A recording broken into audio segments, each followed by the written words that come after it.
Welcome to the 2025 Fiscal Challenge. My name is Mike Aguilar. I'm the president of the Fiscal Challenge. I want you to join us this year for our competition. Talk to you a little bit about who we are, the competition, what you can get out of it, and hopefully by the end, I've convinced you to join us for this season. If you're not familiar with us, we are an educational nonprofit. We've been operating since 2013, proudly sponsored by the Peter G. Peterson Foundation. Now, what do we do? Our goal is to help you, the students, better understand fiscal policy. We're thinking taxation, government spending, debt, and deficit. The way that we do that, we host a competition every year. We put out a call to action to colleges and universities across the country to try to solve a particular fiscal problem. It's your job to get into the data, conduct your own research and analysis, and devise a solution. Then what you're going to do is put together your solution in a short video. You're going to send it to me. I'm going to pick the top 6 teams from across all of the colleges in the country. Then we're going to fly those top 6 teams to Washington, D.C. We're going to have a room. And inside of that room, you're going to have some of the best folks in the domain of fiscal policy, folks from the CBO, Brookings, AEI, etc. And you're going to have an opportunity as a team to present your plan to solve this fiscal problem and defend your plan with Q&A. Each of the top teams are going to present and defend. Then we're going to have some fantastic events afterwards, guest speakers, networking events, etc. Finally, we'll culminate with crowning the victors for this year's fiscal challenge. It's a great educational experience. Last year, the 2024 season was our best ever. Largest number of teams interested, largest number of teams who submitted, and then, in my opinion, the highest quality presentations we've ever had. Temple did a fantastic job. That's them there. They won the 2024 Fiscal Challenge. Let me tell you a little bit about the specific goals of this year's challenge. If you've been involved before, you know that recently we've been focused on the debt to GDP ratio, and that's what you see here from the Congressional Budget Office. And by the way, the CBO is going to be a fantastic resource for you to conduct your research. That pink area plot shows the debt to GDP going back from the 1940s or so up to where we are today. The dashed line is the most recent bit of information. Anything to the right of that are forecasts. And you can see that the GDP going from around 100 to around 175 over a 30-year planning horizon. Your job is to develop a plan to stabilize that. X marks the spot. That's where you want to get to. Now, how you get there, does it have to be a straight line? These are some of the details where your research and your analysis and your creativity could come into play. There's many specifics, which I'll post this slide deck up onto our website so you can see, but it's about 95% in the second quarter of 2055, and I want you to focus on a particular type of debt, a particular debt to GDP measure. If you're not already familiar with FRED, I really highly advise you to get familiar as young burgeoning economists. That is the FRED code. That's the item we are trying to target. Now, how you get there, as I mentioned, it could come in many different ways. And what I want to mention as well is you're all going to craft your own path. And perhaps your path is not to hit exactly that stabilized target at that 95% over a 30-year horizon. If you believe that it's laudable to go higher than that, excellent. Fine. Justify it. If you think we should actually go lower than that, congratulations. Figure out a way to do it and justify it. I'm more interested in the pedagogy, your thought process to make you analysts. Important dates. We're opening up registration at the end of October, March 2025. That's when the first round takes place. That's when you and your team are going to send me your video. And then give me about a week or so. I'll notify the finalists. That's the top 6 teams. And then we're going to have the final round in Washington, D.C. in April. It's always an exciting time, actually. How do we get started? Well, registration is going to provide you a few benefits. How do you register? First thing I want you to do is get 1 to 5 of your friends, your classmates, and I want you to form a team. Now, those teams actually can be larger than just the 6 students. In fact, many of the most successful teams have 20, 30 people involved, but they're only fielding the top 6 to the presentation. It takes a village. You have to be a college, university student registered.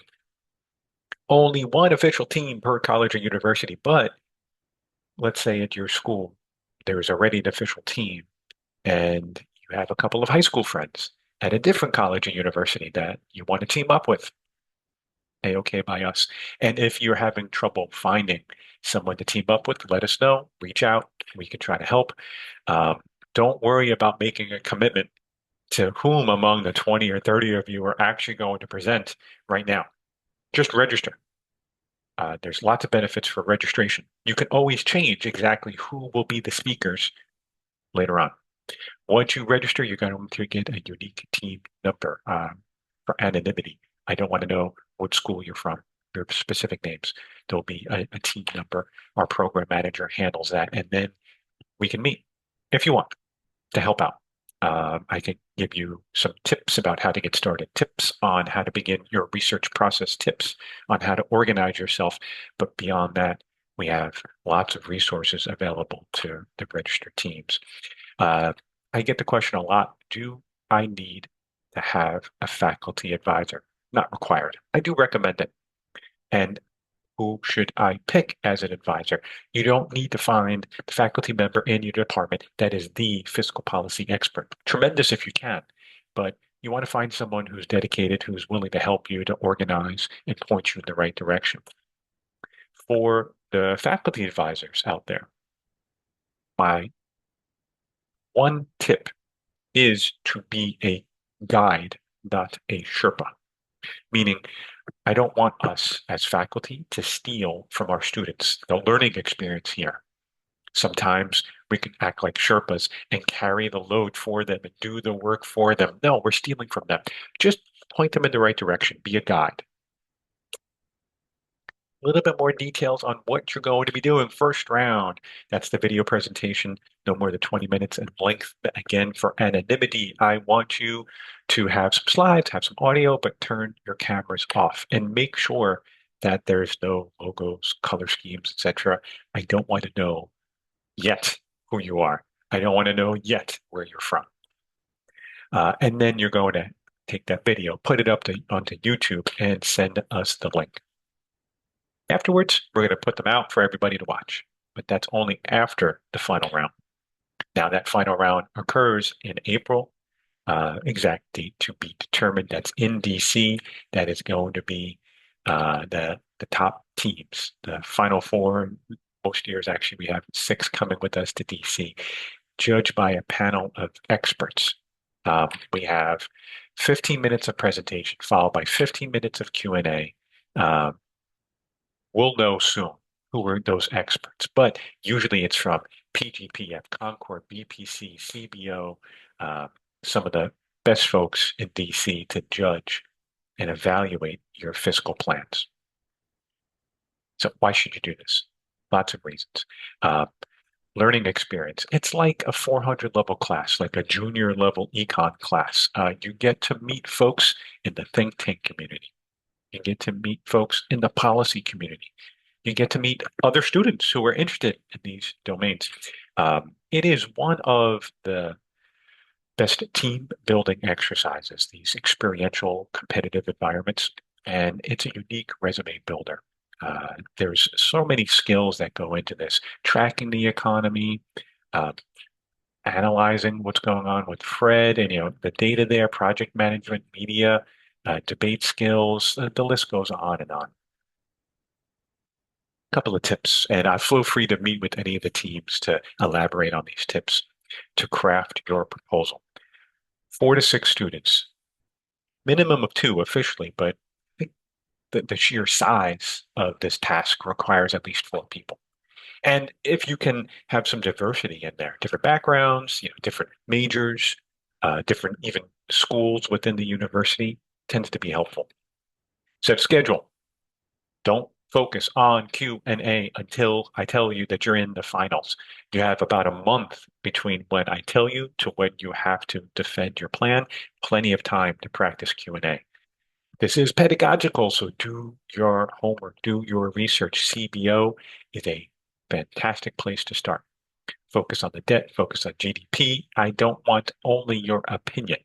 I want opinions grounded in fact. I want opinions supported by evidence. And then you're going to submit your deliverable. There's a presentation element that's important here. There's some key tips that you might have learned from giving presentations. Uh, Three things.